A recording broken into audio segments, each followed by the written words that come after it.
ये है दुनिया का सबसे महंगा खिलौना जिसकी कीमत 30 लाख रुपये है। दरअसल इस खिलौने को रोल्स रॉयस कंपनी बनाती है। रोल्स रॉयस कंपनी अपनी कार की तरह ही इन खिलौनों को ऑर्डर पर ही बनाती है और रोल्स रॉयस की टॉय कार अपनी ओरिजिनल कार की तरह हूबहू ही होती है। जिस तरह एक ओरिजिनल रोल्स रॉयस में फीचर्स होते हैं वो सारे फीचर्स इस रोल्स रॉयस टॉय कार में देखने को मिलती है।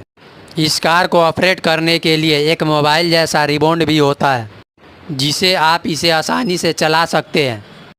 इस कार को बनाने में उतना ही समय लगता है जितना कि एक बड़ी कार को बनाने में लगता है।